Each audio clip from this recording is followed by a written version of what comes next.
Good morning. Welcome back for another edition of Inquisition Update on FirstAmendmentRadio.com. My name's Tom Fress, and I'll be your host for the next hour. You're listening to First Amendment Radio, and we're reading the book, The Footprints of the Jesuits by R.W. Thompson. And we just began yesterday Chapter 12 of this book, dealing with the idolatrous usages of the Jesuits in India and China. Now, remember, as we read and discuss this book, that Roman Catholicism is not Christianity. We've proven that conclusively here. We'll continue to prove that as long as Inquisition Update still has a voice. Roman Catholicism is not Christianity. It is anti-Christianity. It is a system of religion developed by men for the purpose of appealing to every man. Okay, that's why they call it a universal religion. It is steeped in idolatry. And it worships popes and saints and Mary and a piece of bread, the Eucharist. They worship and bow down to images and idols and every form of idolatry. Pope worship, Mary worship, saint worship, and they engage in a mysterious sacramental system called the sacraments, whereby grace is infused. No such thing as imputation of righteousness to the believer in the Roman Catholic Church. Salvation must be earned by participating in the sacrificial or the sacramental system. Now, with that as our understanding, we're about to learn of the idolatrous practices of the Jesuits in India and in China, and how they fell out of favor with the Vatican because of this idolatrous worship. Now, this is the pot calling the kettle black. One system of idolatry can hardly condemn another system of idolatry. But keeping that in mind, we are reading all of the idolatrous practices of the Jesuits in India and in China to confirm that Jesuitism is a religion unto itself, and it has an agenda. And that is to eventually overtake all of Roman Catholicism. And while I'm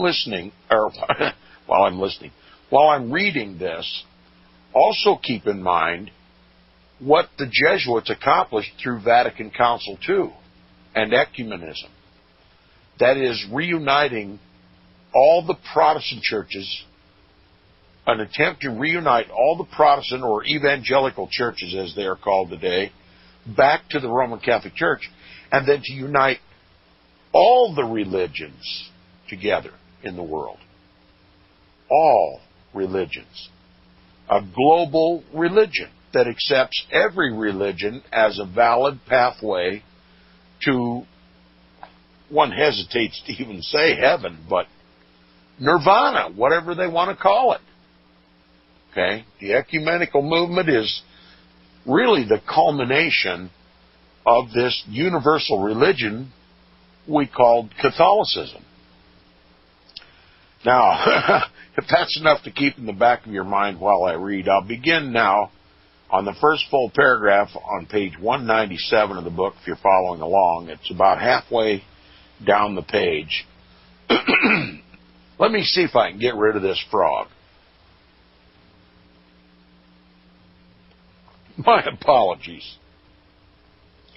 Now, R.W. Thompson says, whatsoever may be said or thought of the various religions which have prevailed throughout the world, there's one thing about which there can be no misunderstanding.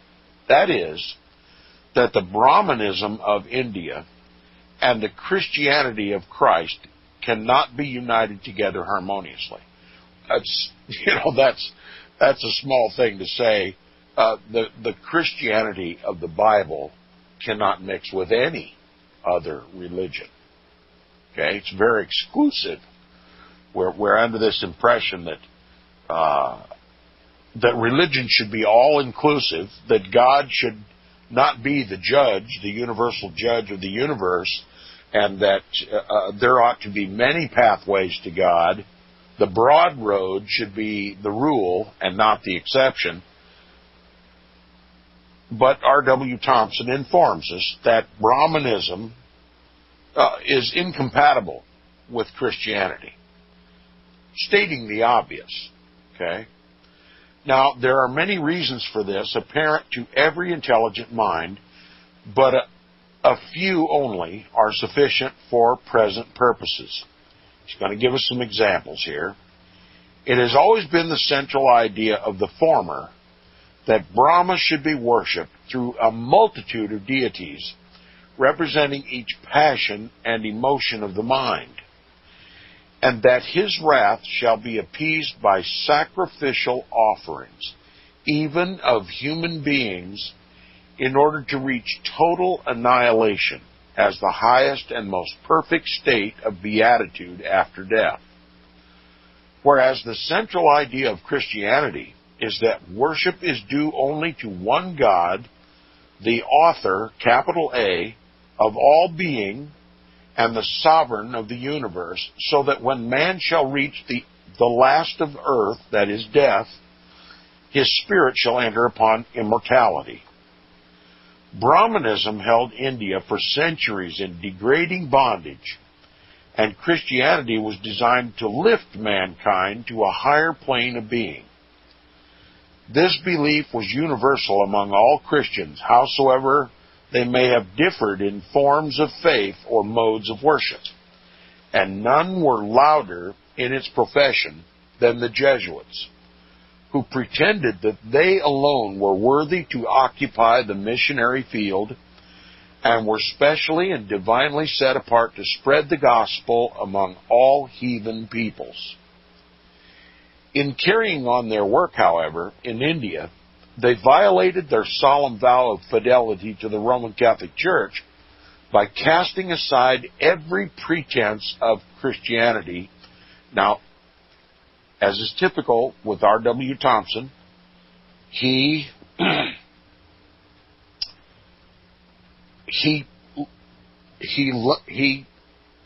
considers Roman Catholicism, Christianity, as perverted as it is. He still calls it Christianity.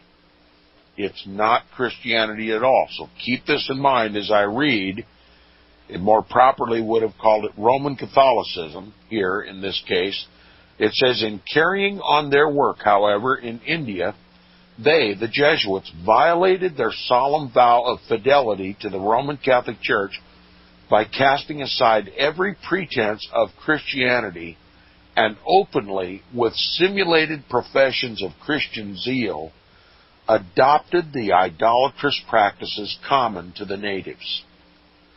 So the Jesuits, in order to win the Indians over to quote-unquote Christianity, simply became Hindus themselves. Now, if you can imagine that. The book goes on to explain how this took place. He says they, the Jesuits, shamelessly cast aside the profession of Christianity as if it were a thing of reproach, and performed with alacrity the most revolting Hindu rites, seemingly as regardless of the obligation of obedience to the church as of their own dignity and manliness of character. They substituted fraud, deceit, and hypocrisy for that open, frank, and courageous course of conduct which a sense of right never fails to suggest to ingenious minds. They unchristianized themselves by becoming Brahmins and pariahs, crawling stealthily and insidiously the highest places, and sinking with equal ease and skill into the lowest and most degrading. Even in this enlightened and investigating age, many intelligent people will wonder whether or no these things are possibly true, inasmuch as they shock so seriously every sense of personal honor and religious duty. But the verifications of them are sufficiently abundant to remove all possible doubt, furnished as they are not only by the authors of general history, but by those authors who are friendly to the Jesuits and usually prompt to apologize for the Jesuits. One of the most conspicuous of the Jesuit missionaries of India after Francis Xavier was a man by the name of Nobili, who reached Madura about the beginning of the 17th century. It is pretended that his predecessors had been unable to convert any of the Brahmins, inasmuch as they had labored extensively with the pariahs, who, besides being shunned and despised by the Brahmins, had paid no heed whatsoever to their Christian admonitions. Nobili, therefore, taxed his ingenuity to discover some practical method of removing this difficulty.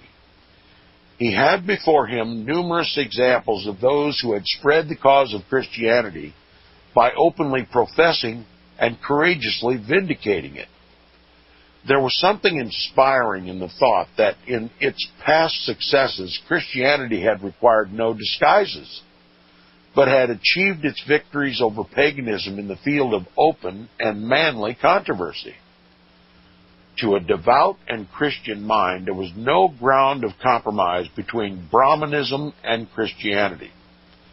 One or the other had to yield. They could not unite. Nobili knew this, and but for his Jesuit training, would scarcely have departed from the plain line of Christian duty. With his mind, however, disciplined by the belief that it was his duty to be all things to all men, he imitated the example of Mahomet, who went to the mountain when it would not come to him, by casting aside his character of Christian and becoming a Brahmin himself.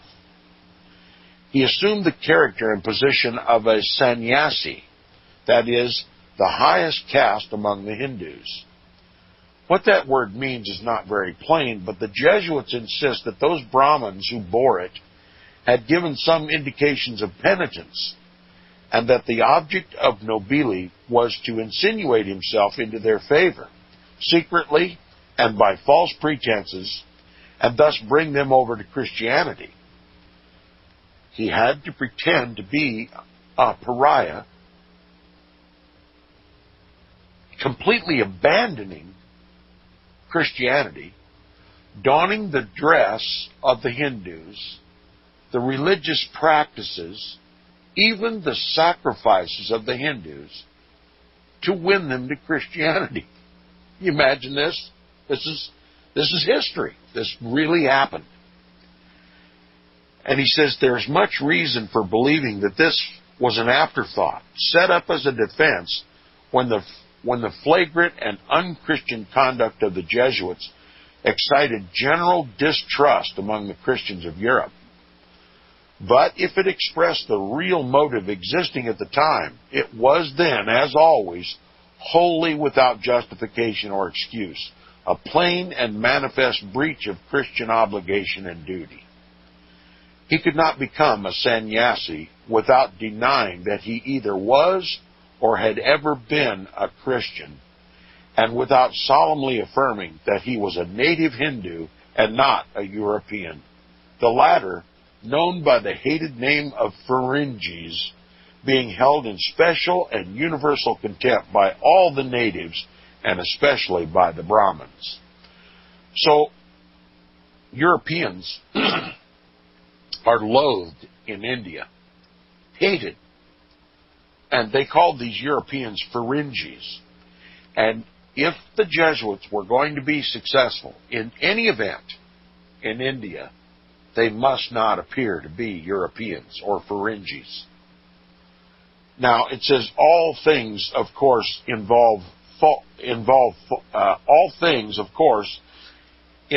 false professions and oath without number. And more than that, such stifling of the conscience as to leave it incapable of distinguishing between truth and falsehood, or between fair and false dealing. It was all done, says the Jesuit historian Dorignac, quote, with the approval of his superiors and of the Archbishop of Canganore, unquote. That is, it had full Jesuit endorsement. So the Jesuits, the superior general, the Jesuit general, and all of his provincials, including the Archbishop of Canganore, Cranganore, endorsed this tactic used by the Jesuits to shed all pretense of Christianity and to infiltrate this Brahmin religion and practice Brahmanism just as did the true Brahmins. In other words, to become one of them in fulfillment of their motto to be all things to all men. Now it says,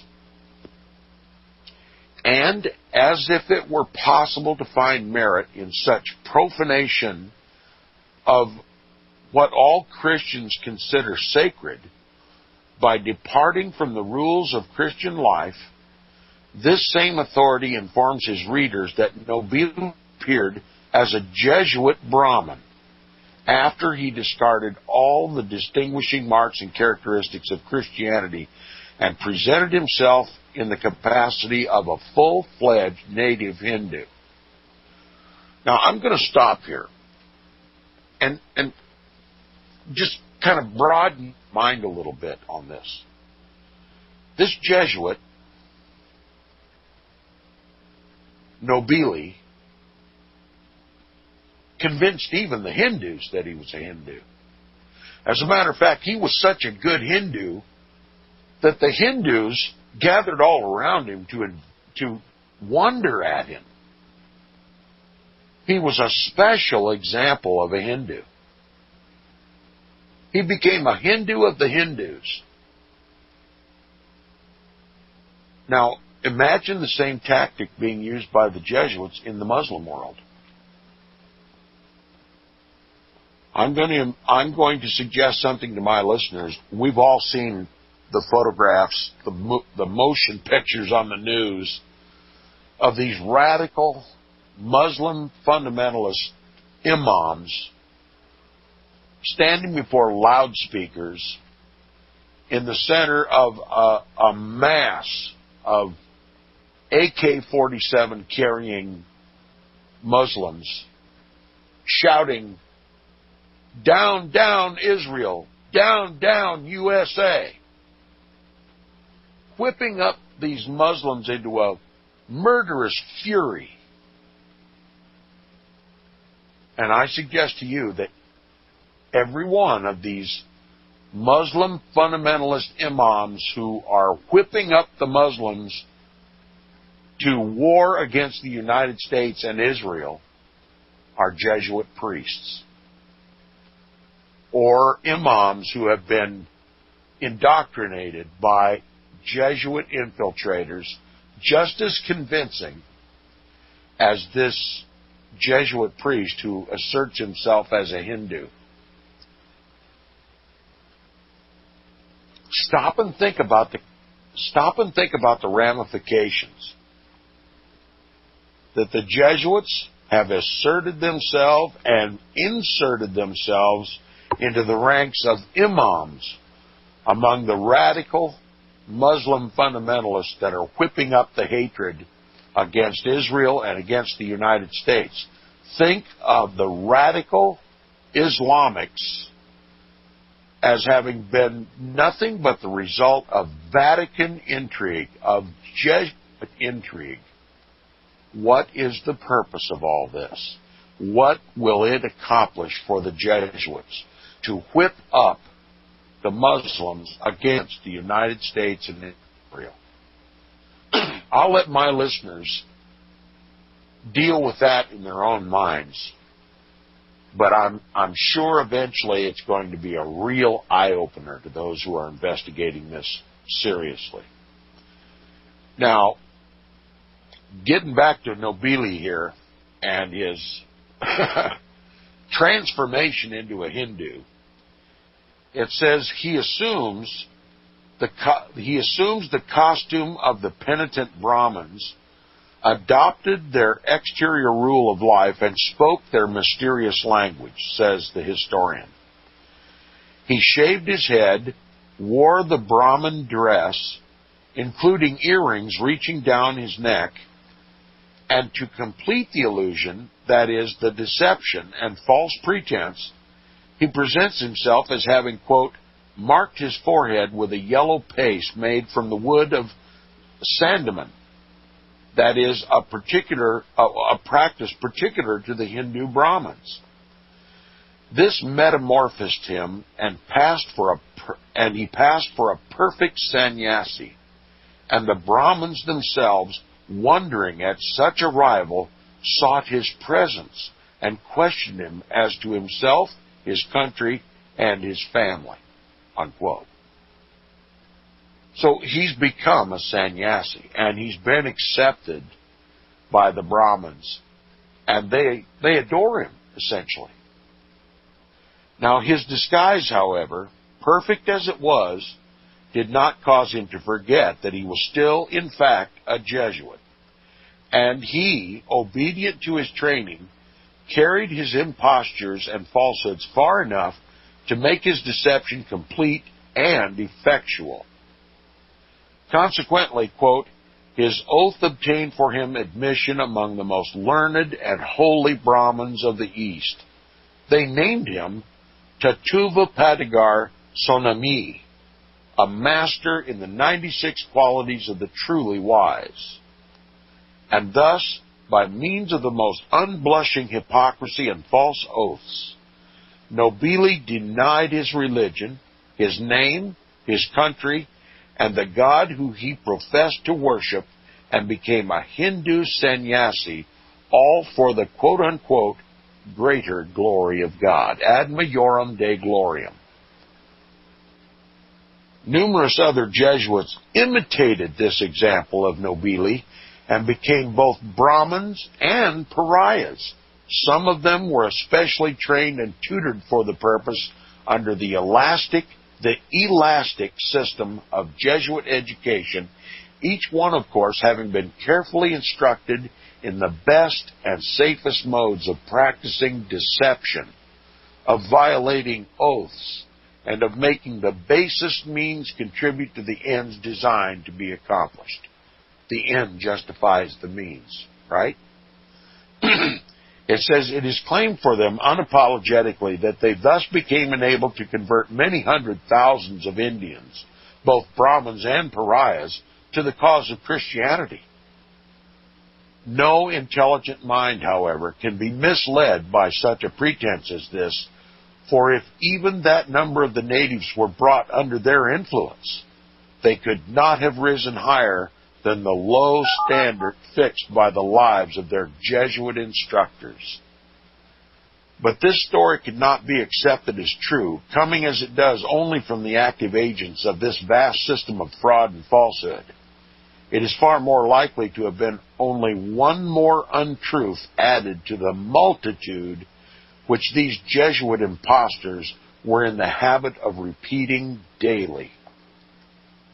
Now you know why Jesuitism is synonymous with deceit and falsehood and equivocation and intrigue. They're masters at it. They define it. And we'll talk about it more when we get back from the break. You're listening to Inquisition Update on FirstAmendmentRadio.com.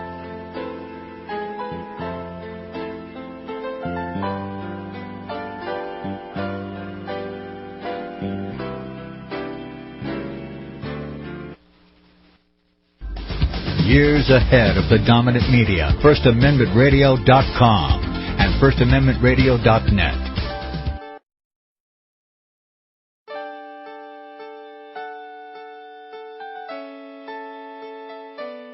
The program you are listening to is 100% sponsored by you, the listener, on this First Amendment Rights Media channel.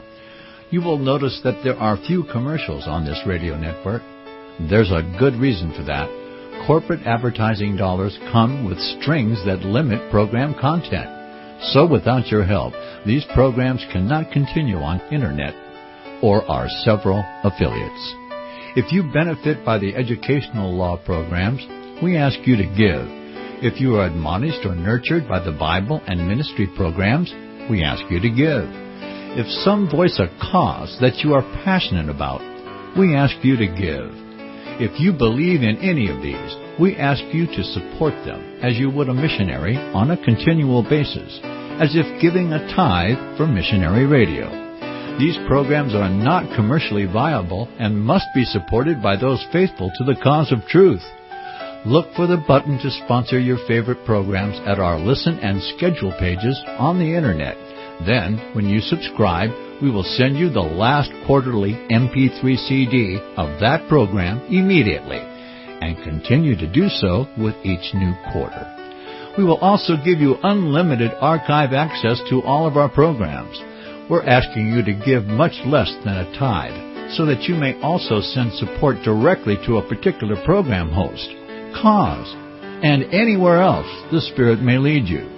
Do all to the glory of our God and Creator, for His holy nation, the only kingdom that will last forever.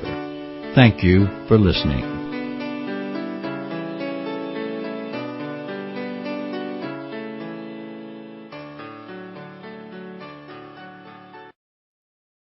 In this day of economic uncertainty and soaring unemployment, safe investments are often hard to find, but investing in the precious metals is the safest investment of all, because gold and silver is real money. Government-printed currency is not. Call Melody Cedarstrom at Discount Gold and Silver Trading Company at 1-800-375-4188. Melody has been helping people secure their financial future for over 10 years. While others in the business claim honesty, Melody will deliver. Give her a call, 1-800-375-4188. That's 800-375-4188.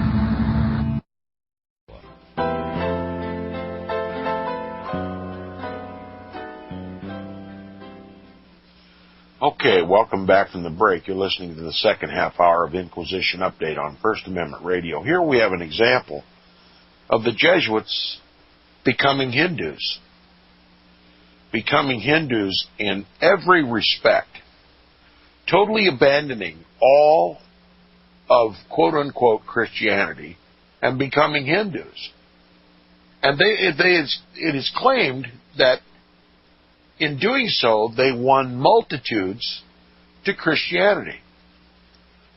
Now, any credulous mind would ask, well, how in the world did they do that?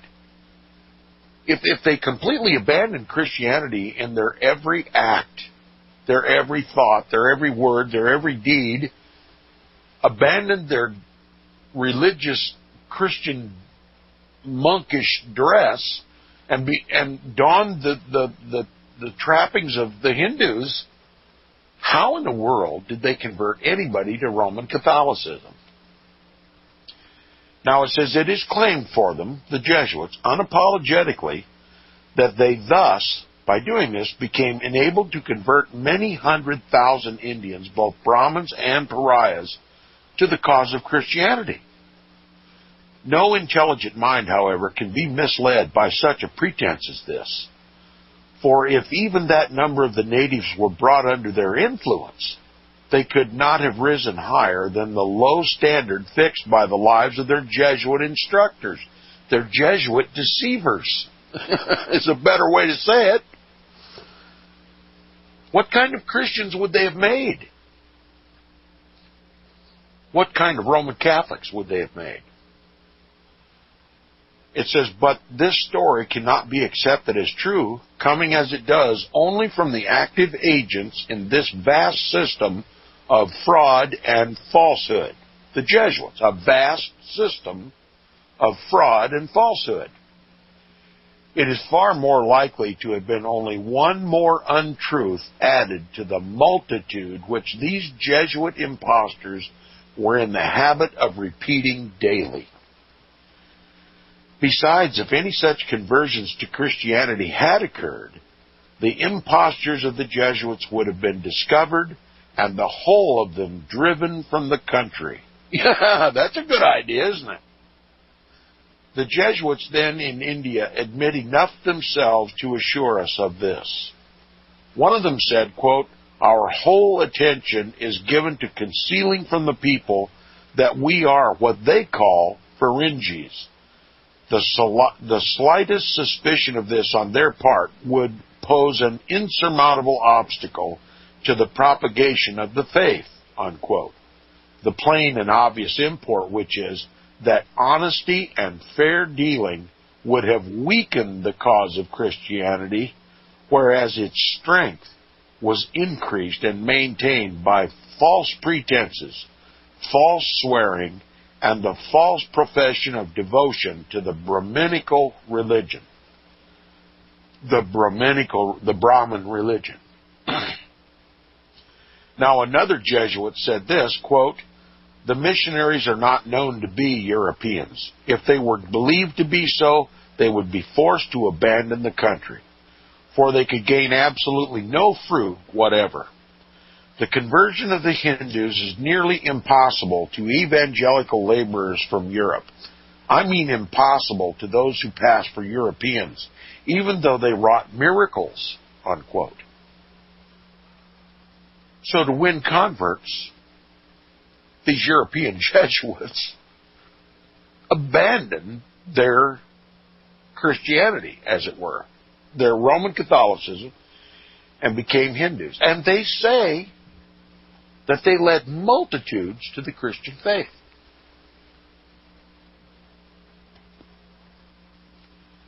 Now, we're going to find out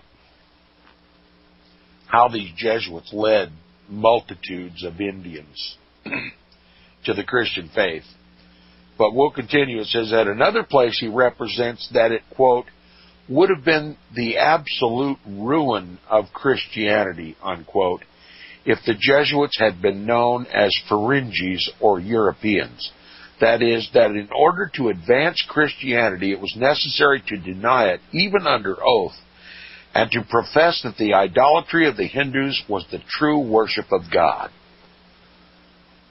They say that's how they succeeded, in professing that the idolatry of the Hindus was, in fact, the true worship of God. Are you starting to get a concept of what ecumenism really is? This is ecumenism taking place right here.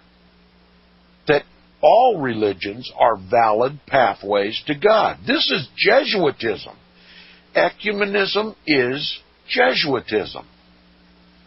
Now, while the Roman Catholic Church for centuries and centuries and centuries would not tolerate any other religion, even to the extent of genocide to wipe them out as heretics, we're living in a new day in the Roman Catholic Church where the Jesuits have control in the Roman Catholic Church, and now their attitude has changed.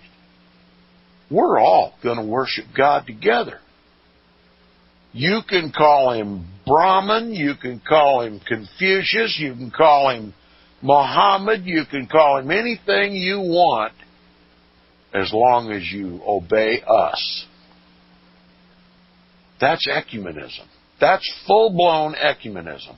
Ecumenism is being imposed upon the world little at a time, little and little, but what is coming clear before my face is a global Jesuitism, where all pretense of Christianity is thrown off, and the Jesuits can assert themselves to be any religion on the planet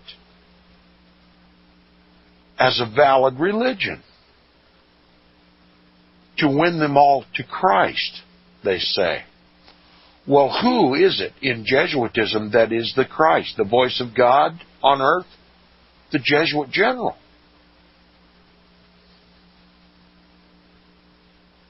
Every religion is a true worship of God. That's what ecumenism is. It is a complete and total rejection of the Creator. The first commandment says, I am the God that brought thee out of Egypt, out of the house of bondage. Thou shalt have no other gods before me.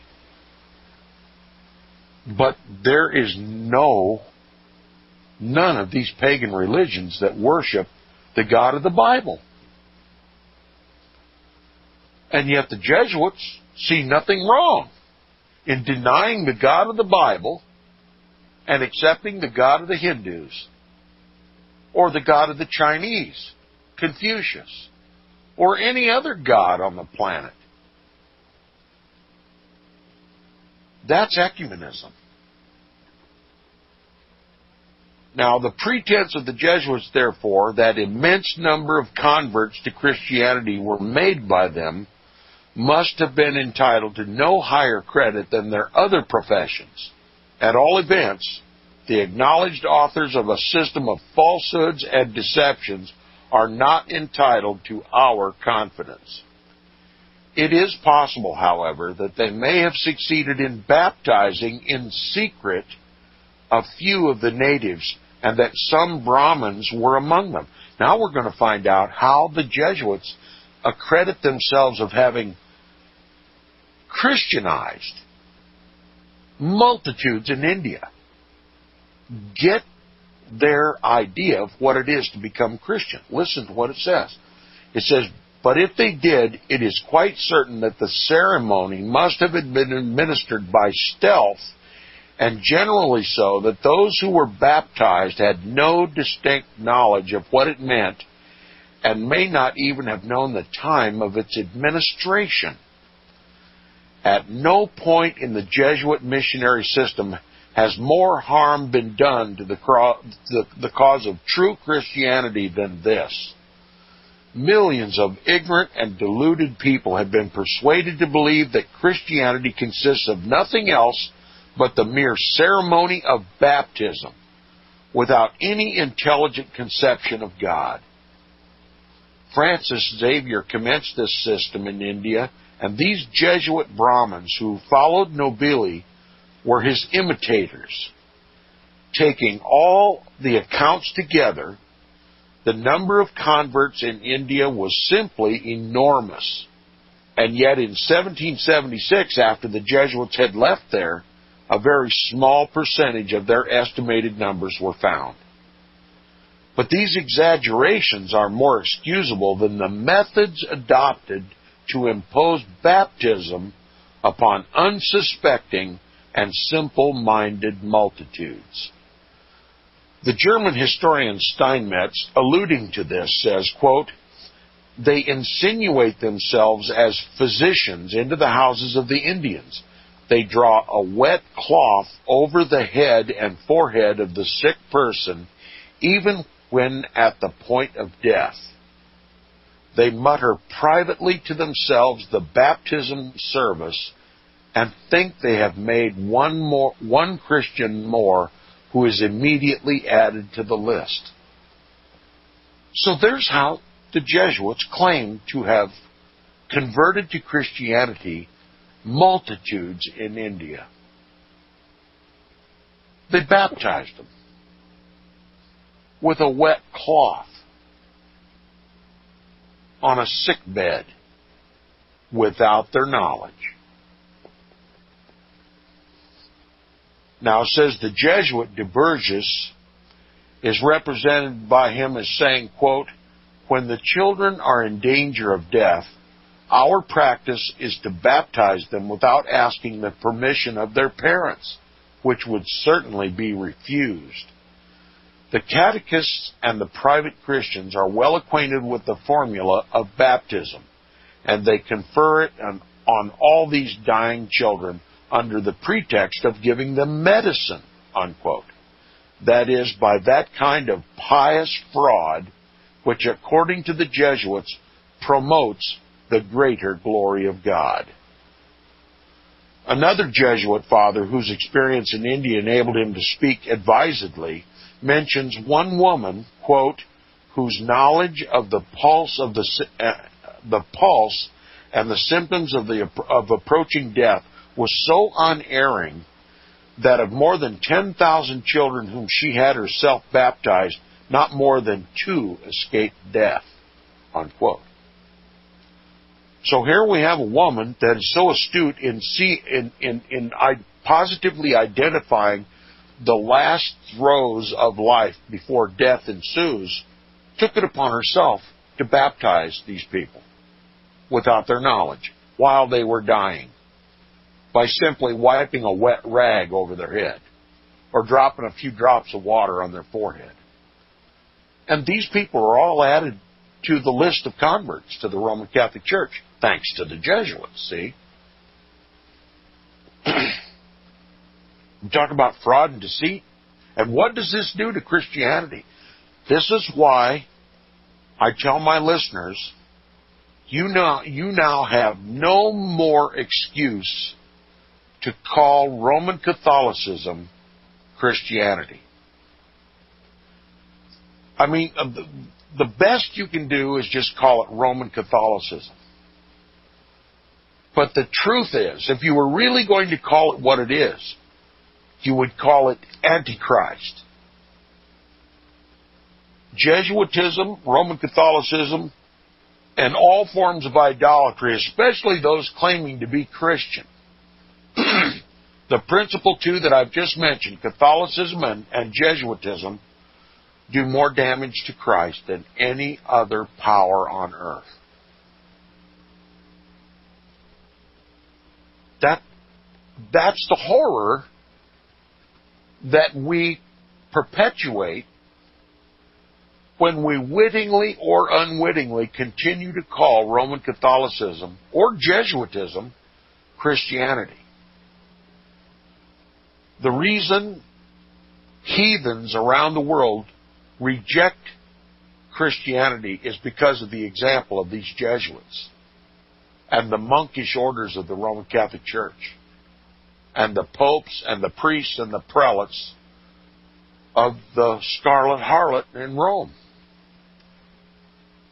So, the only hope we have to spread the gospel among these nations is to repudiate Roman Catholicism, not to ecumenically reunite with them.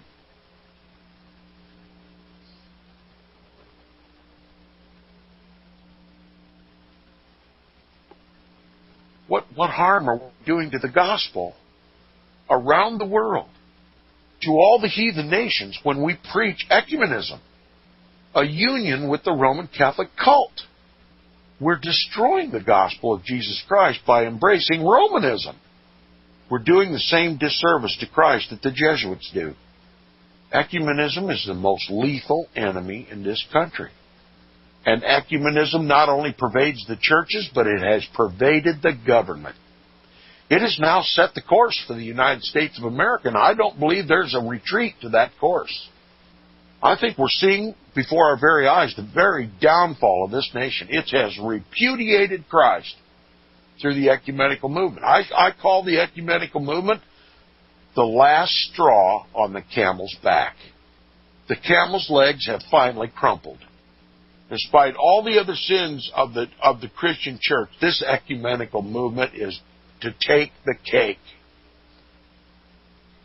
It's a deal breaker. It's a deal breaker. Going back to the book, it says, the number of such baptisms during the famine of 1737 are alleged by still another Jesuit to have been upwards of 12,000. 12,000 converts to quote-unquote Christianity on their deathbeds by just merely wiping a wet rag over their forehead and just adding another number to the list. It says, and he supplements this statement by saying that, quote, it was rare in any place where there were neophytes that a single heathen child to die unbaptized, unquote. The Jesuits have an olfactory system that immediately goes into action when they smell death. They have a nose for death. They're all about death. And they recognize death better than anybody else. And they summon the priests, and they baptize them on their deathbed without their knowledge, and they make one more convert to their quote-unquote Christianity. The whole world, dearly loves these Jesuits. Why, they have more converts than any other of the monastic orders of the Roman Catholic Church put together. They love them so much they nickname them the Jebbies. Oh, the Jebbies. the most pious of the Catholic orders. Look how many converts they make to Christianity. It's not Christianity at all. And it's not conversion. It's baptism, and a very, very poor example of baptism anyway. First of all, the Bible doesn't preach baptismal regeneration, but that's what defines the Roman Catholic cult and every other phony cult called Christian, that baptism is equivalent to salvation and a conversion to Christ. And this is the very reason the Roman Catholic Church calls baptism a sacrament. That sacrament belongs to the Roman Catholic Church exclusively. No one other than the Roman Catholic Church or one of her assigns has the authority to baptize. No one has the authority to baptize but through the authority of the Roman Catholic Church, because baptism is a sacrament of the Roman Catholic Church. They have defined it. It is one of their sacraments. They own it. And if you practice it, your baptisms aren't worth anything unless you get a dispensation from the Roman Catholic Church. And the Roman Catholic canon law also says anyone who is baptized by water, whether they know it or not, whether they like it or not, they become subject to the Roman Catholic Church. They become subjects of the Roman Catholic Church. The Roman Catholic Church has obtained jurisdiction, spiritual jurisdiction and temporal jurisdiction over every man, woman, and child that's ever been baptized. Because baptism comes from the Roman Catholic Church. It's their stamp of ownership. Now you might ask the question, well, Tom, I was baptized in a Baptist church. That doesn't make me Catholic. Well, not in your mind. It wouldn't make me Catholic in my mind either. I'm not Catholic. I was not baptized into the Roman Catholic Church. But you see, in Rome's view, it doesn't matter what we think. They claim us. The Vatican claims us. And they assert their will upon us through the civil government, through the government of the United States. We come under the laws of the United States, and it's through the laws of the United States that the Roman Catholic Church exercises her authority over us, having been baptized by the Roman Catholic sacrament. So the Jesuits have insinuated themselves into India and start wiping every dying body's head with water, and they claim baptism, ownership for the Roman Catholic Church.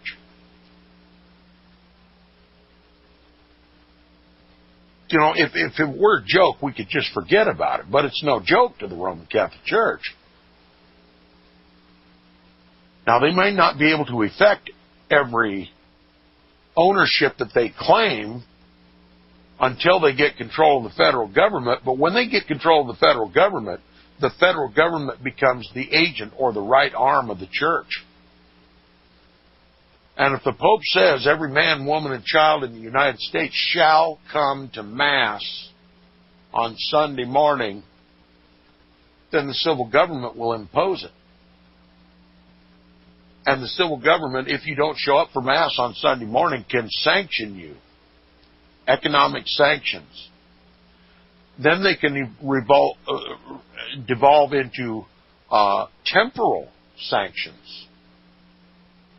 Make you do penance in the penitentiary. Make you submit to psychological evaluation and reindoctrination. And if that doesn't work, they can just simply lop off your heretic head.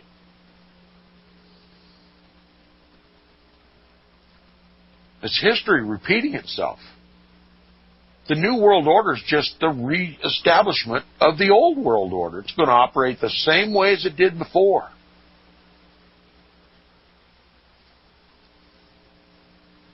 You know, I hope this is all sinking in. It's very complicated, but it's all very simple as well.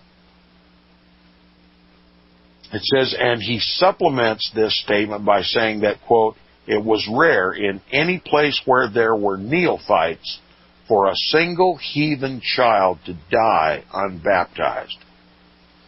Looking over this whole field of Jesuit operations and contemplating the demoralizing influences of the Jesuits in India, this same German historian Steinmetz feels himself warranted in saying that, quote, that's not Steinmetz, I don't believe. Anyway, he says, every Jesuit who entered within these unholy bounds bid adieu to principle and truth.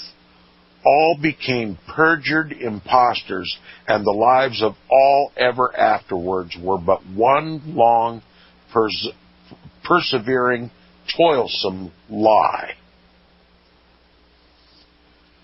Again, he says, looking over this whole field of Jesuit operations and contemplating the demoralizing influence of the Jesuits in India, this same German historian feels himself warranted in saying that every Jesuit who entered within these unholy bounds bid adieu to principle and truth. All became perjured impostors, and the lives of all ever afterwards were but one long, persevering, toilsome lie. Unquote. And I believe that was indeed Steinmetz. And I've got some of his works on disc that I may read on Inquisition Update at some future date. But Steinmetz, this German historian, reveals all of these impostures of the Jesuits in India, and he doesn't stop there. We're going to talk about the same type of operation being used by the Jesuits in China, completely abandoning any form of Christianity, Roman Catholicism, or anything else, and practicing Confucianism to the same degree that they became Hindus in India. And you're going to see, just as I do, what the ecumenical movement is really all about. Thanks for listening. We'll see you Monday.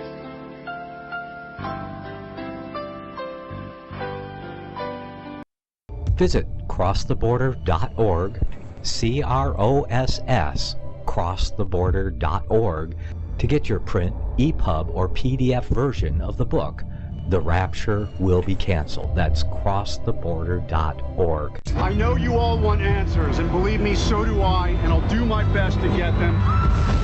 Despite Nicolas Cage's promise to do his best to get left behind rapture answers for us, don't hold your breath.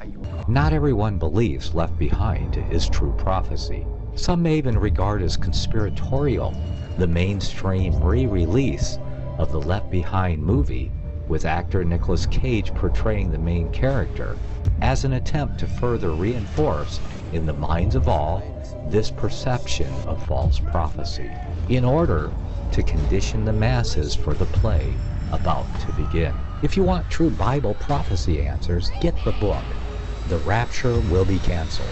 The author exposes the Latin rapture origin, the 7-year tribulation deception, true Bible revelation of Daniel's 70 weeks, the abomination of desolation, the restrainer, America in the Revelation, the image of the beast and the mark of the beast, and the truth about God's chosen people, and so much more about Bible prophecy.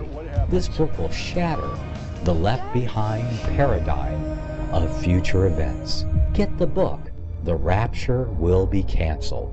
Visit crosstheborder.org, CROSS, crosstheborder.org, to get your print, EPUB, or PDF version of the book, The Rapture Will Be Canceled. That's crosstheborder.org.